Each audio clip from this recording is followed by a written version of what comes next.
DUI paperwork. DUI paperwork. Oh, I've been doing so many poems and writing through, I guess that was the Shaz golden age of writing. I'm entering another one. My plan for my creative persona is to catch myself up to 2018 and then during 2019 review the work I created in 2018.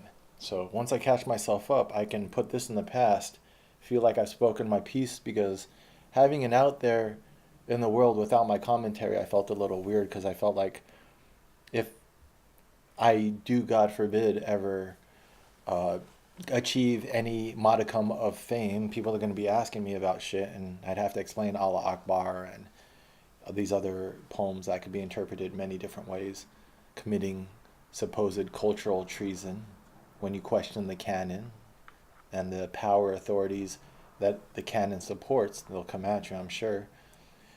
So I wanted to speak my piece, but I'm out of the weeds. That was a lot. That was like the last couple days, and before that it was like a week and a half of like since talking about Iraq and all the stuff I created as a response trying to incorporate that, but I feel like I've gone through that emotional cycle. This is very therapeutic. I'm putting myself on the couch artistically. I have a little bit of milky cold coffee to power through. I believe I have about 2 to 3 more weeks of videos if I keep at this pace, 5 to 8 a day. I'm at video number 66, I believe this is, and I think I have 120 as of now to go. Some of these might be multiple videos. I could only do videos up to an hour on the computer that I'm using now with the program I have. It cuts off after an hour. Everything's very simple. Use the technology that you have. I just happen to have kept some of my toys from my nice lifestyle. Like, luckily I kept my camera, 1080p camera, and my Samsung mic. Awesome little mic here. Um, Stuff that is small, but I could pack it. Another thing I kept was my grinder. So out of all the things I kept from my lifestyle when I was evicted from my apartment, I kept my SLX. SLX, patent pending grinder, which never sticks. You guys lie, SLX. This is stuck. Doesn't stick as much as your average grinder, but every now and then it will stick. But spending good money, and that was like 2, 3 times the cost of the next grinder, and it was worth it. It's a good fucking grinder. When I lived my bougie lifestyle, this is relevant when we talk about the DUI. When we talk about substances, yeah, I'm such in the mind of the Iraq War, and then justice on a social level, and then art. Now I'm getting back to what this is about, which is my life, explaining my life to myself in a transparent, open setting, so that way when I enter the political realm or the public realm, and people ask questions, I just point to the resource and we can continue the discussion. Also to brainstorm, what is it that you specifically, you call yourself Shaz Barrick? What are you trying to do with your life? And right now, today is November 20th, 2018. This is what I believe I'm trying to do in my life. And where I came from, where I'm going. If you're going to enter politics, this is what they advise you do. Take accountability of your exposures, your weaknesses, how can people come at you? Some people will do that by trying to solidify their narrative with a bunch of bullshit. And then they repeat the bullshit so much, they believe it.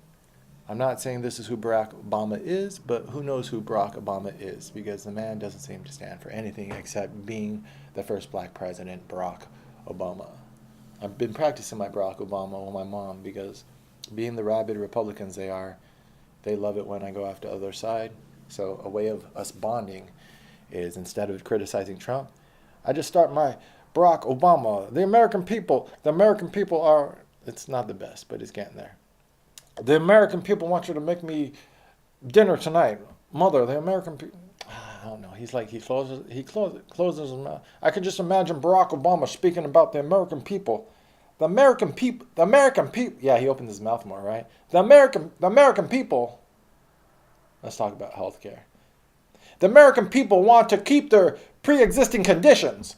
It's when you do a caricature of someone's voice, you have to catch the inflections, which are most pronounced, that we all recognize are their inflections. And Barack Obama speaks always in that inflection. He's always coming down when he's speaking, because the American people aren't going to stand by. I'm sort of giving him the southern drawl of Bush, right? I can't do Bushes either. That's how I would annoy my girlfriend sometimes, is just pretending like I can do an accent. And for some reason, nothing annoys those who love you more than pretending you're good at something you're not. Maybe because their love for you leads them to want to protect you from yourself. So when you're pretending, if you think you're good at impressions, then you're going to embarrass yourself. So they're being hard on you to keep you from embarrassing yourself. But it's hilarious, and that's why you do that to your loved ones, is you pretend, no, babe, I'm great at impressions, and then I'll do my impressions and try to do my guide. I can't even think of it. I can't even trying to do it it's that's what it is sometimes when I like teasing people, but it has to be spontaneous. I would have to have one of my friends or someone here, and then I can tease her. Um, hmm. Yeah, the women in my life. I'm a little lonely right now, I think. Just this has been a journey. It's been a journey, and I'm at a point in my journey in November where I've been more social to this point. I had my apartment with my two girls living there, my friends. One of them I was hooking up with, my ex on again, off again dancer girl. The other one I never did. My friend who I was in love with her in my 20s, and then she was recovering from her addiction, and we're like family now. And we never felt the need to break that seal, which is kind of innocent and pure now. And then I was homeless and stayed with other friends, and then bounced around, and then eventually made my way back to them. Stayed with them at their new digs that they had to get because we got evicted. All this story has to come out. This isn't the time to tell the story. But 2018 has been interesting. But now being here in my folks' house, how did I get here? That was October. An old fling offered to fly me out to California. We had a tryst in Puerto Rico is how I knew that girl, and she's sitting on a pretty nice trust fund. So she flew me out to California. She was crazier than I remember. She actually is clinically crazy. I told her as much, and I said that she needed professional help. So now I'm just going to pay her back the money she paid for my trip out, but I cut those ties. And I eventually was suffering enough to swallow my stubborn pride and accept the help of my parents. And my parents were worried enough to swallow their stubborn pride.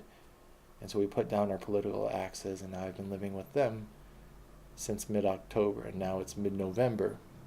And I am finishing up this writing project because my poverty walk wasn't, whatever I'm doing, whatever processing I was going through this year was only supposed to last a year at most. So there should be money at the end of this. Now I have to figure out how to get that money. So this is a part of it, putting my artistic stuff on a website and then doing my commentary. I thought this was going to be a week or two of it, and it turns out to be about a month. So our deadline has turned into the end of the year, which is okay. And now I am over halfway done with these videos by any measure, even if the Occupy Wall Street videos, there's a lot of details in there, so some of these might take over that hour limit, but I feel like I'm over halfway done. I could see the light at the end of the tunnel.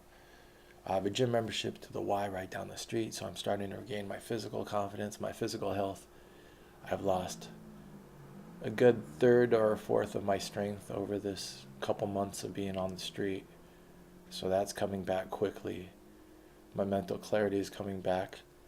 I'm realizing when I was really deep in politics during this journey, I also have felt disaffected. So I'm starting to relate to other times in my life when I felt this much pushed out of society because of my viewpoint.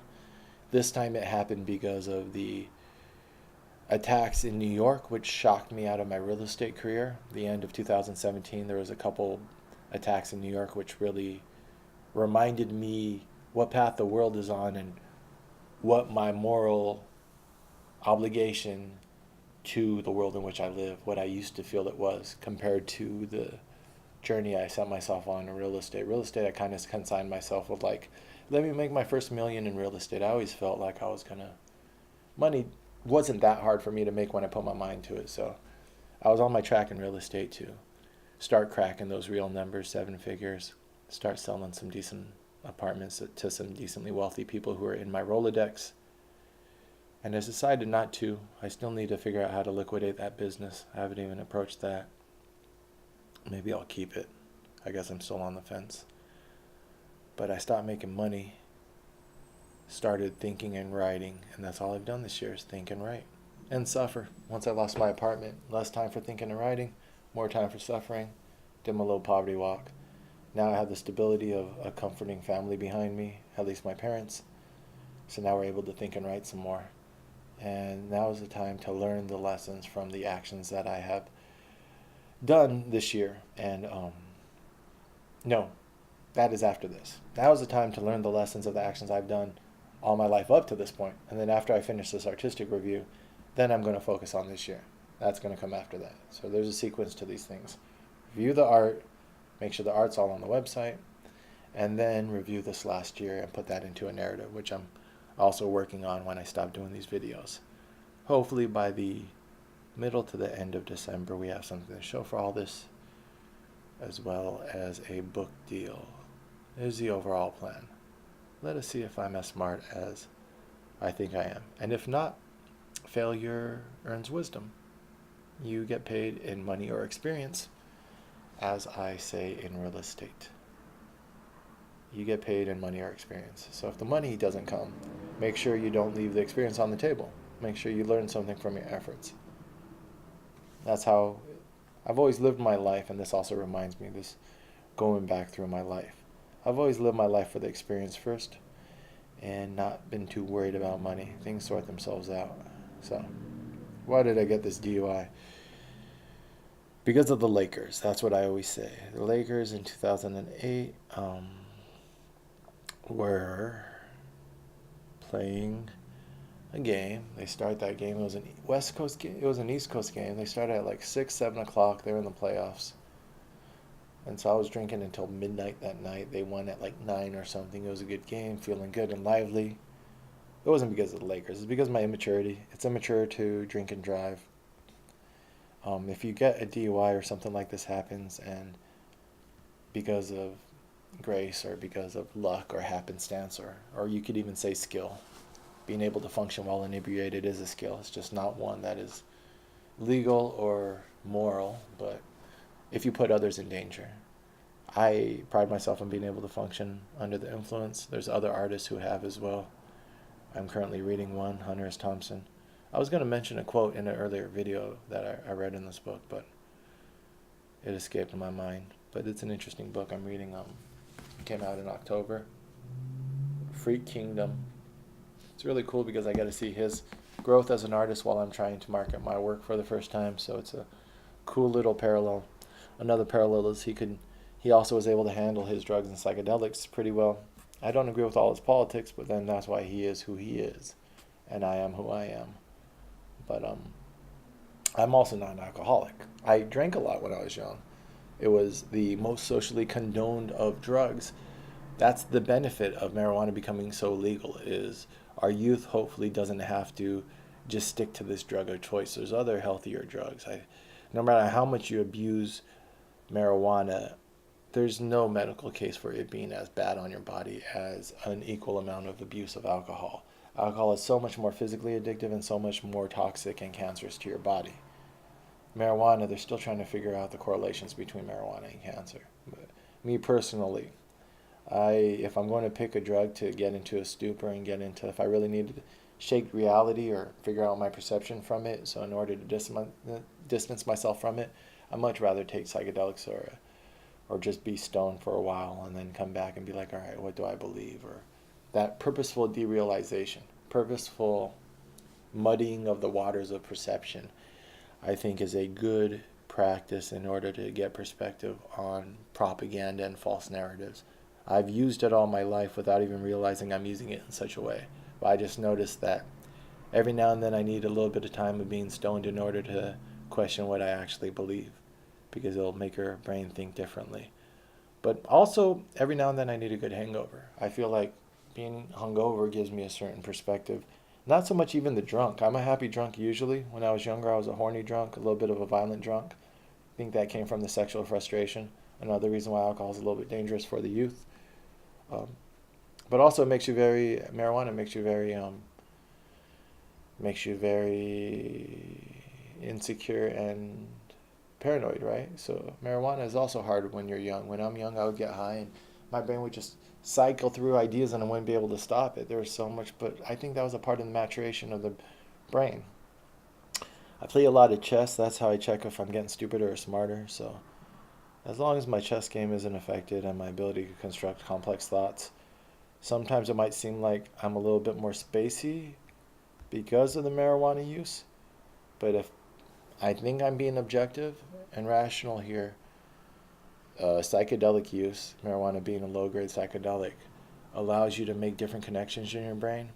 And so I allow my mind to wander more. Sometimes it wanders to the point that I can't rein it back in. So I can't finish all of the thoughts and all of the tangents and sub thoughts that I'm having.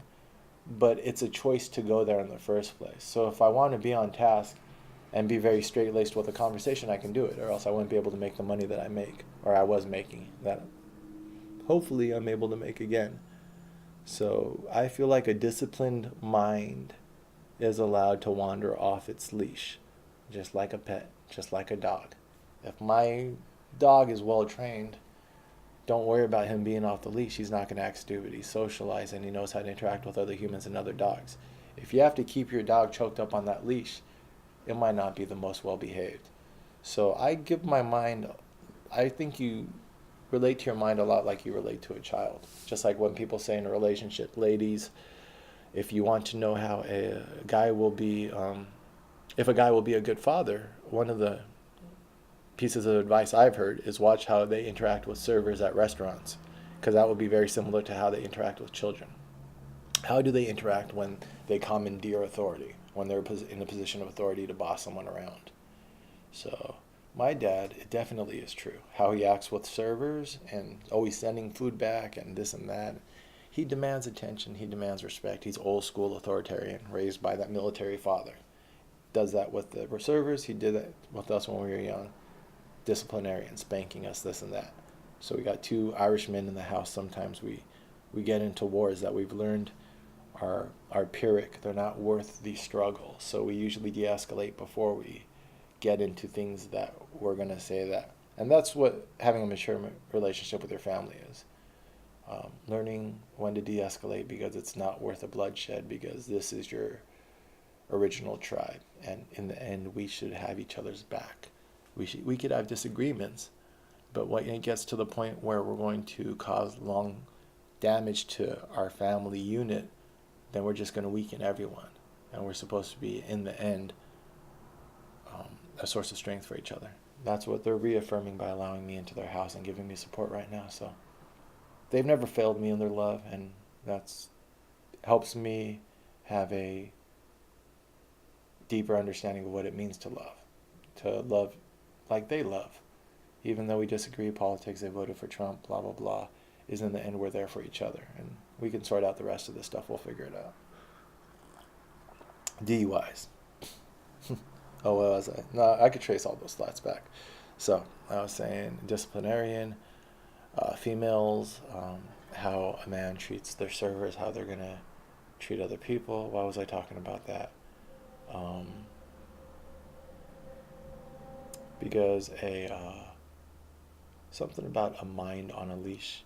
To go back to, we're going to get to the DUI, but I was talking about alternative drugs other than alcohol, making the case for them, like marijuana. And then I was explaining how I guess that came out of insecurity or self-awareness, that this is what people have against marijuana, that can make you a little spacey. And then I notice that the way I communicate is a little spacey sometimes. But I believe it's a choice, that in order, because sometimes I come up with really good, and that's something that if you don't salvage all the points, at least salvage the most important one. That if you're going to make a really nice metaphor or an analogy, if you're going to speak in a manner in which speaking is an art form and actually try to be a good orator, or like, I feel like sometimes in my life I've said something of substance, something that is off the cuff but also is poignant or profound. That requires you to speak as if it's a creative art, which means that I allow my mind to be more creative and wander in order to maybe pull points or metaphors or analogies or tangents which might not on the surface be related, but I feel there's something out there. So you go on this tightrope, and when you pull it off, it looks like an art, and you make a really good point. Fuck, if you frame the discussion within a really nice controlling metaphor, no matter what your opposition says, it's only proving your point further because a metaphor is such a good controlling metaphor. That's what it is. It's a framing, controlling metaphor. And if the logic of the metaphor follows your point, they will take the bait and try to extend the metaphor to defend themselves, not realizing they're walking themselves right into a trap. And that's the science of framing the discussion. But if you want to get good at that, your mind has to be a little bit looser and be able to make these wider connections, and you won't always succeed. Just like my chess game, I don't always succeed. But psychedelics are proven to increase the plasticity of the mind being able to see things in different ways. All drugs, maybe this is why humans, all societies, all civilizations have had their ritualistic drug of choice. At that time, at this DUI time, just to wrap it all together, mine was alcohol. I would smoke some marijuana, but for the most part, I drank. After this DUI, mine became marijuana because I couldn't drink like I drank before. This was the wake-up call. In California, we have to drive everywhere. I'm not going to be going out drinking as much as I did before. This also has to do with, I say basketball, but that was only that night. If it wasn't a Laker night, I would have been out drinking for another reason. This is a bar where I picked up a girl, so that Rachel girl fell off. I probably did one of my to Santa Cruz and back adventures, and I didn't keep up with her. I looked up the emails a couple days ago, and I definitely was giving her some heavy hitting emotional diarrhea emails of just like spewing like a lot of projection, I would tell my friends, if the guy emails you more than 800 words, it's crazy. Like, as a writer, 800 words is a pretty good cutoff. Short and sweet, edit it down to your point. The rest of it is just emotional projection. So that was my rule of thumb. And I was definitely giving her 1,000-word essays. So, but she still, I don't think we left it in a bad way. I think we just fell off. Just I wasn't around enough or didn't hang out with her. I didn't do the normal things. I didn't know how to matriculate a relationship past those initial stages, not having dated in high school. Taking her to the fucking Olive Garden because I never went on a high school date, so that was like my reclaiming my youth. But now, where am I going to find my girl? I found her at the coffee shop when I was being all reading and around all the college people, and she was smoking cigarettes. But now I'm cruising the bars. I'm trying to find a girl that way. So I don't have her. Instead, at that bar where I got this DUI, leaving this bar, I left that bar and got this DUI. But I was there to socialize more. And then after this DUI, I edited that out of my life. Less drinking and driving. No drinking and driving. Drinking and driving is bad. I still smoke and drive.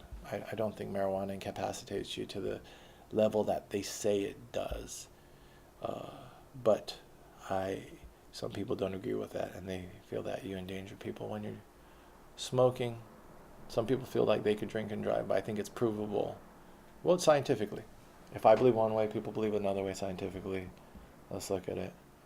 I guess if you want to be a responsible leader in a society, and I'm looking to claim a leadership role, you have to give up those habits, because even if you feel you could do it responsibly, you're not being a good role model, and other people might not be able to do it responsibly.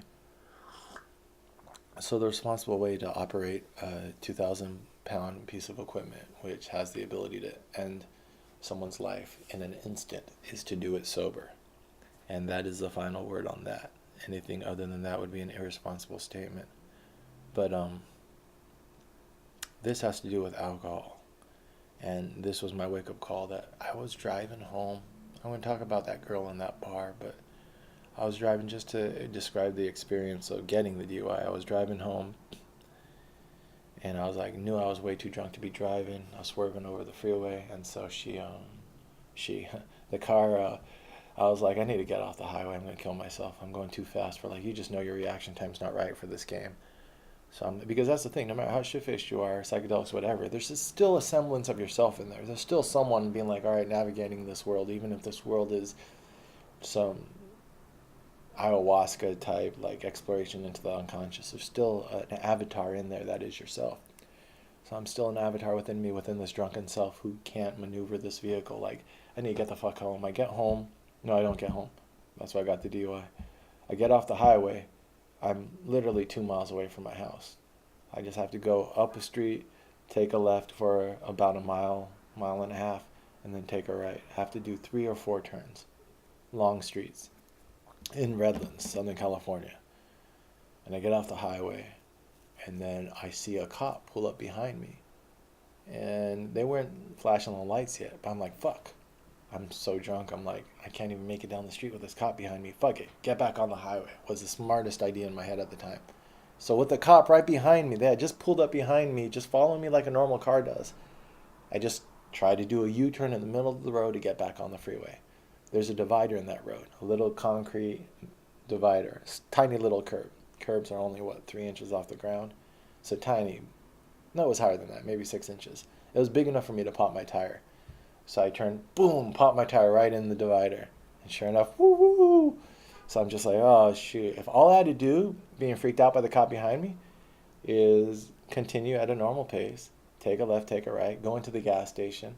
But it freaked me out. But all of these things are warning signs. If I hadn't gotten this DUI, I might have killed someone or killed myself. Um, so these things happen for a reason. I was being stupid and irresponsible, and this changed my behavior. If you have something like this happen to you and you don't change your behavior, then I wonder if you have the right character, or I wonder about your character, because that whole honesty and sincerity thing, the shame that comes involved with this, I talked to my folks about it. There's financial punishment. I paid over $1,500. The annoyance of not having your license.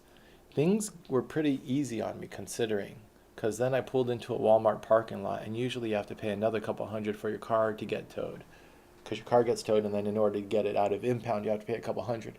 They let me leave my car in the Walmart parking lot because it was in a safe place, and you can just leave stuff in there overnight. But if it was on the side of the road, they would have called the tow truck to tow it, and that would have been a couple hundred more. So luckily, had the prescience, the soundness of mind, being in insurance with my folks and seeing shit like this happen all the time with our clients. Not all the time, but we get our SR22 filings for our DUI people, and we know what's involved when you get a DUI. So when they pulled me over, I knew I had to take care of the car. So I pulled into the Walmart because I knew I was fucking going to jail. I knew it was over. So I pulled into the Walmart parking lot, parked somewhat normal, but even that was an issue. And then they come up to the window. I'm like, I know. They're like, you know why we pulled you over? I'm just like, I'm an idiot. So they pull me out. They do a quick sobriety test. I fail it. I'm just shaking my head the whole time. They're both like, and I just get in the car and they're just like, I'm just feeling like an idiot. The lady who pulled me over, it's a small little town, Redlands, 60,000 people. She made me a ramen in jail and she gave it to me. She was a black lady too. So it's like, Black Lives Matter, police brutality, blah, blah, blah. People are assholes. Police are assholes. Not all the time. Humans are humans.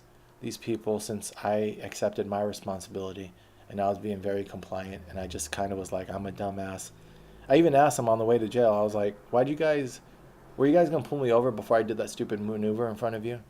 And they said, no, we got called to the liquor store down the street. So they were going to the gas station. In California, we sell liquor at our gas stations. That's different because in New York, you don't. In New York, they got a weird system. So in California, they were called to the gas station liquor store down the street. I just happened to pull out in front of them and then act stupid right in front of them. So it was a very easy call for them. So I was just like, yeah, I'm a dumbass. So like, I was contrite enough that the lady in jail felt bad for me, the one who arrested me. I remember sitting in jail. They made me sit in jail until I sobered up. In the morning, they let me go. And she gave me a ramen, and I thought that was very kind and sweet of her. And I didn't thank them for giving me a DUI, but I did everything but thank them. I was like, I know I'm an idiot, and that's what character is when you fuck up, you done fucked up.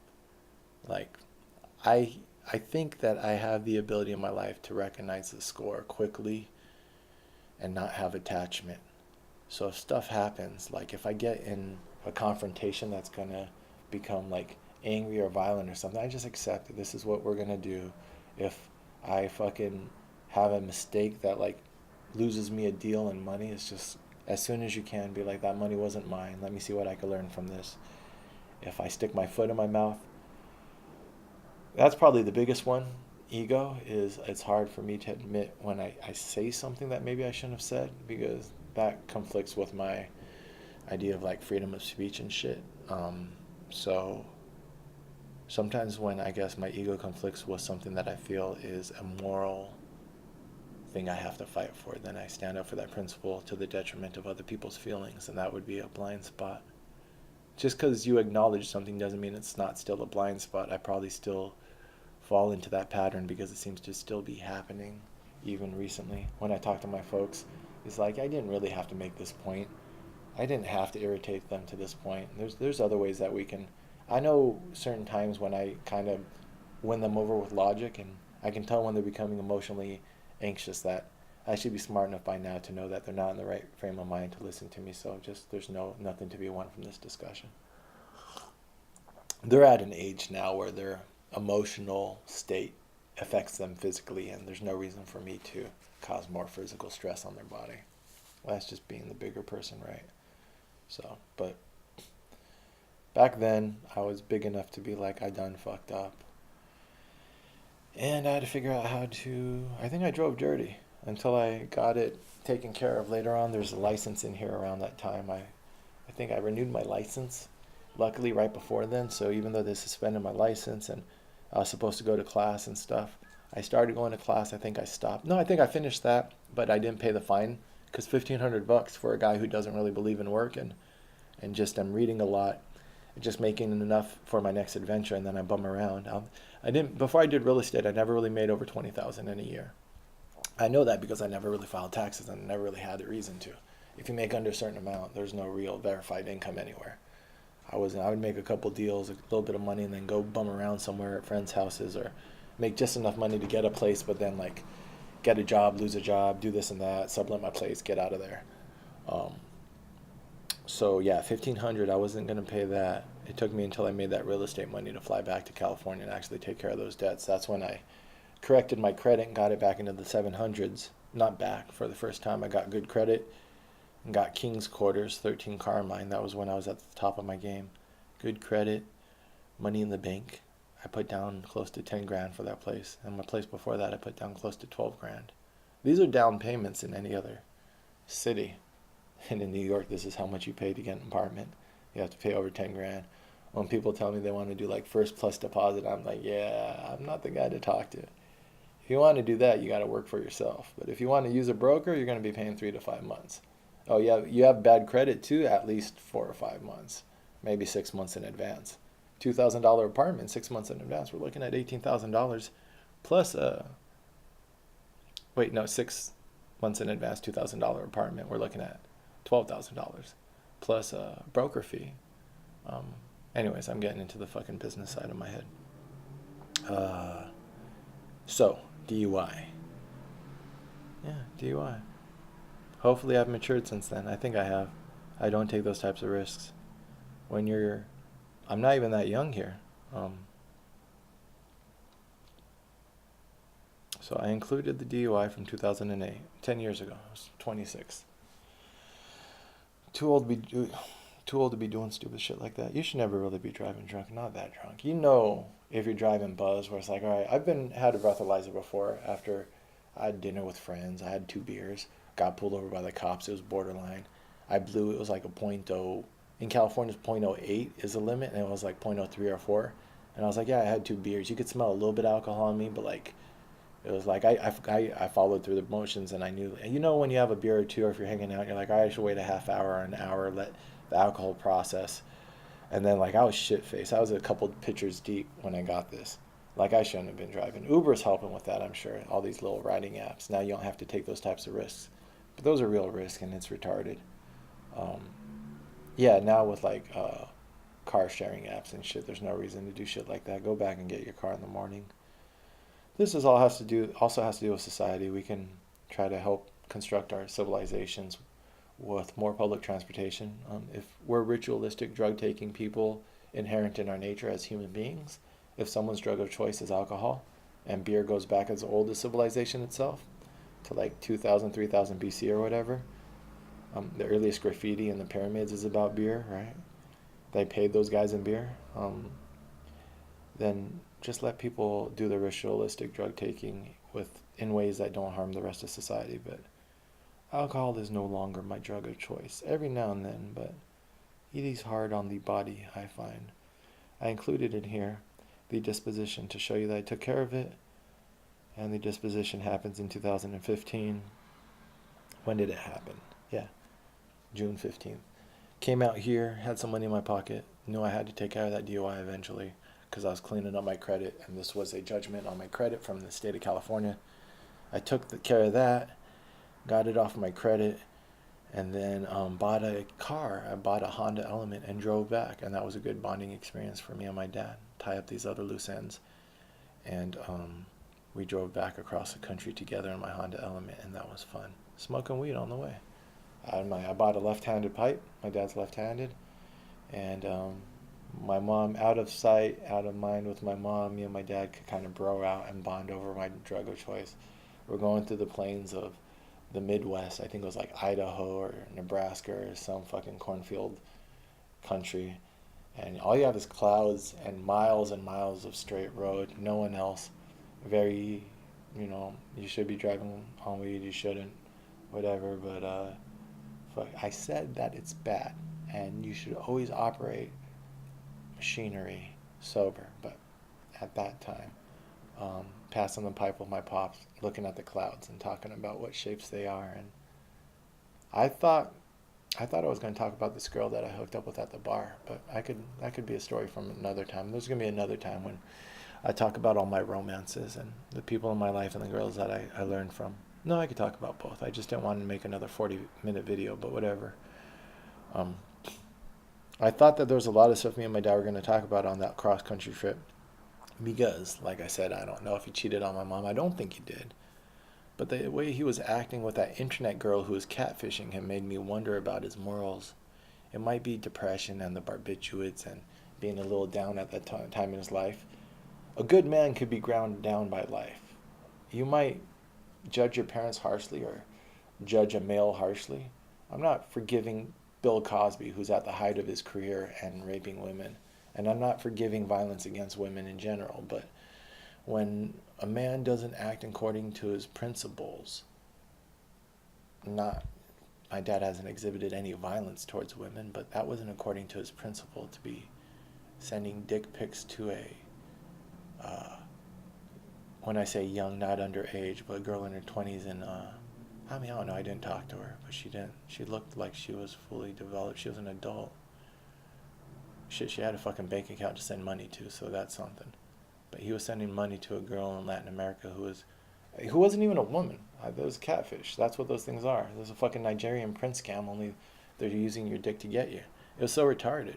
It was like, I looked at him like, as an adult to another adult, like, what the fuck are you doing? Like, but like, you find that, like, just like older people are being preyed upon on Facebook with the fucking, the propaganda, the weakest among us are the victims of scams. So this is young people who don't have the life experience and old people. Why are old people the victims of scams?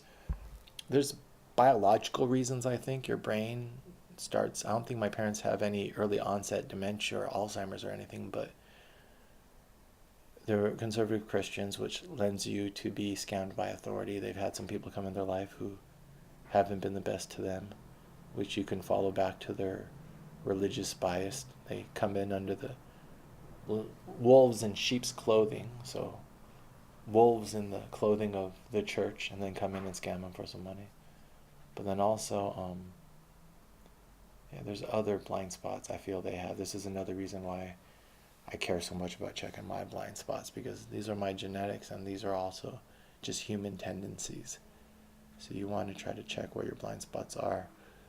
But I thought we were talking about stuff like that, talking about what it means to be a man and his, our, I say, our disagreements in the past and some harsh words that we've said in the past. But in 2015, when I came out to deal with this DUI, I came out.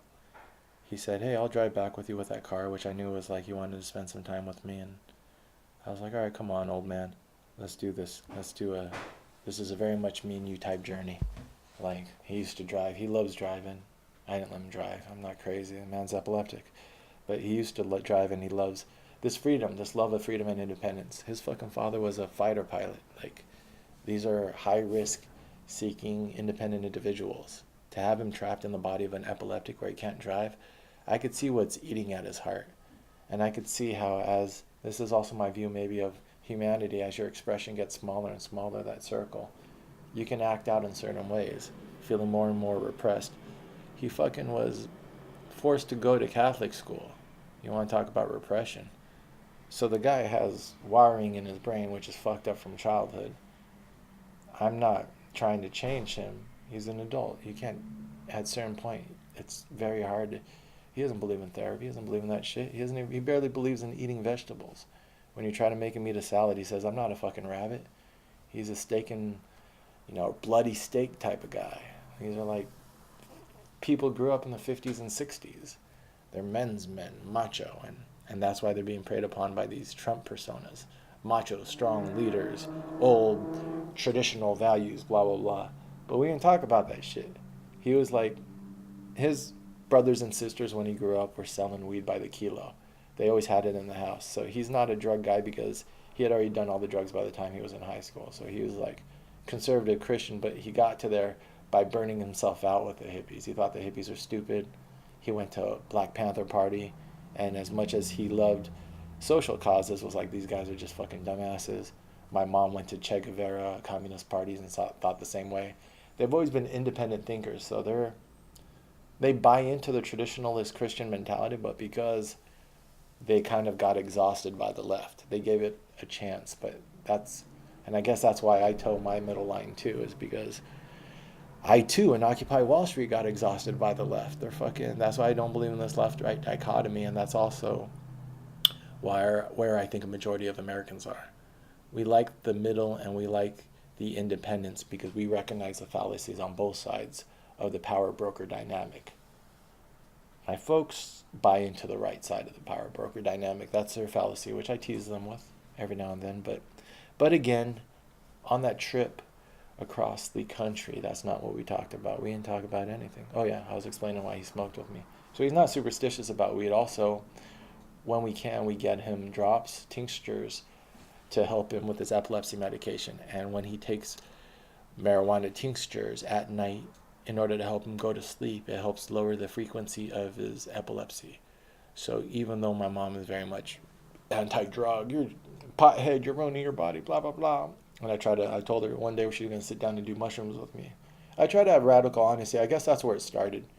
Radical honesty with my folks. They're like, "What are you doing? That tattoo of social security number on your arm?" I'm like, I've always first and foremost been honest with them. And I guess that's what gives me the courage to be honest with the world. Because if their bullshit can't affect me, then no one else has. No one else can trigger your insecurities like your mother. That's what I believe. So if you're the bullshit that your parents spew, not bullshit, but the perspective they spew in order to influence your actions by really touching on those things that only your closest family can find. If you can withstand that, I think you can withstand the fucking bullshit of a stranger. But but no, my pops, the whole family agrees that marijuana is good for his epilepsy, and we try to get him tinctures when we can. That's another thing. The war on psychedelics is like, you're hurting people who could have been using this medicine for a while. The barbiturates he uses, phenobarbital, I think, destroy your liver. So he might not die a natural death. He might die a death that was hastened by epilepsy medication, which if he didn't take, he would have died of grand mal seizures. He's had a couple in his life, and each time he has one, it's a roll of the dice whether you survive that. One time he had one, fell, cracked his head on the concrete. One time he had one, my mom stuck something in his mouth to stop him from biting his tongue off. Because you'll seize up, your jaw will clamp down. And I saw him in the hospital after that one. He's had a couple of those.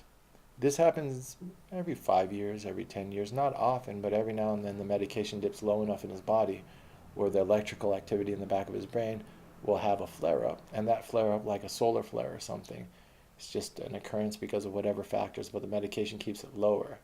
So when it flares up, you can have a grand mal, and grand mal is a life-threatening incident. And there's certain, my mom used to be a nurse, she knows how to deal with it, so she saved his life a couple times sleeping next to him, and you stick something in their mouth so that way they don't bite off their tongue because it's seizing up. So I saw him in the hospital afterwards, and he looked like a cow. His tongue was sticking halfway out of his mouth, but it's because it was that swollen. Apologizing that he's in the hospital, because when you have a lot of love in your heart and something happens to you, the first thing you think about is everyone else okay? I just saw that quote in this book about Robert Kennedy when he was shot. The first thing he said after the bullet had already gone through his brain, he was lucid still for the couple minutes until they put him on the stretcher, and then he died on the way to the hospital. But the first thing he said is, everyone okay? Anyone else get hurt? Something like that. And then he said something like, it's going to be okay. But that's what character and compassion are. If your heart's in the right place, that's that sacrificial male spirit that I feel like. The mama spirit, definitely mothers will burn the world down for the children, but it's a different energy. I don't, that strong male protective energy, I think, is required to push out for a family unit. And then you have the female creative energy inside it, and people might be like, that's misogynistic, or that's this or that. That's just the patterns that I see in life, and the exceptions prove the rule. So there's exceptions to those patterns, but that's why that's the rule, because the exceptions are less prominent than those patterns. It doesn't mean that the exceptions are any less beautiful. You find a lot of beauty and meaning and truth in the exceptions, but it seems to be the pattern of human nature and behavior, at least the dominant pattern. Doesn't mean that one pattern has to take advantage of the other.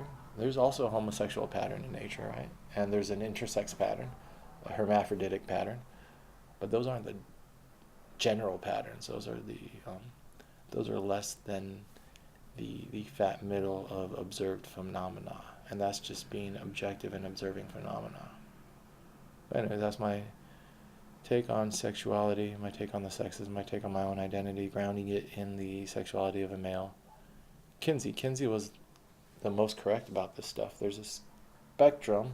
Most people are on one side, dominant or another, and then some people are along the middle, but it's a spectrum.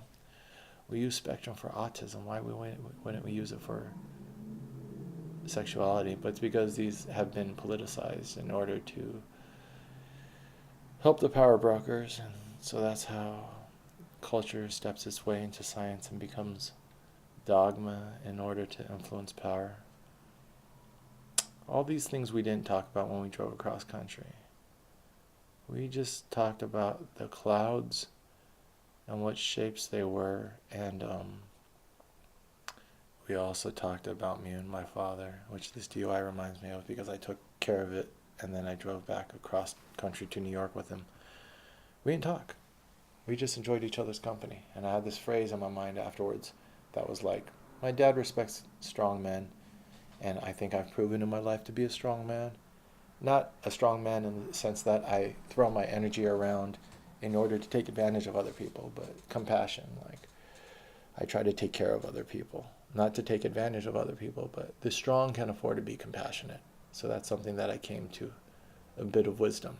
If you truly believe that you have strength, then you should be able to afford to be compassionate, because you should be able to afford to make yourself vulnerable. So true strength of masculinity is being able to be vulnerable, admit that you're wrong, admit that you're weak, take care of the weak, and forgive the wrong. There's a nobility to that, and that's the opposite of toxic masculinity. That's the foundation of chivalry and the strongest of masculine virtues, or the longest lasting, are when people use their strength in the benefit and service of others. I see that in male role models in history and in my family. And I think in that, me coming back when I got this DUI, I think disappointed my dad a little bit. I was disappointed in his getting catfished online, like his judgment, like what type of dude are you? Come on, dude. And I even put him on blast. Like if you act like this, you know I'm gonna have a certain opinion of you, and kind of like just let him know that he lost my respect. When I got this, I know I lost his respect. Like, what kind of man are you? Like, are you a fucking jackass? Don't be a jackass. So like, but he didn't really. My dad's not that type of person. Irish men of the 50s and 60s don't really verbalize their emotions. But I know I lost his respect doing this, and so sometimes some of these things that I do, like fixing my credit, fixing this DUI, even right now he's wondering what the fuck am I doing with my life right now, I'm sure. But I went back and corrected this, and then I think he was a little bit proud of that. I didn't do it for his pride. I did it for myself because I knew it was the right thing to do, and that I was I put my head down to work in real estate in order to learn a little bit more responsibility. Not learn, I know how to be responsible, but to practice it. Just like you practice charity. You practice charity not because you don't know about charity or you don't know how to give, but you can fall out of practice. If I don't play guitar, I could fall out of practice. Your heart starts closing without you even realizing your heart's closing up. So giving, and giving to the point that's a little bit painful, give your favorite thing.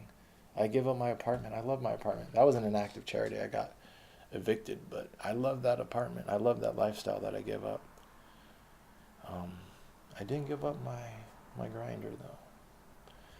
But yeah, so I took care of this. I think I earned a little bit more respect for my pops, and then when we drove across country, there was some forgiveness that happened between me and him.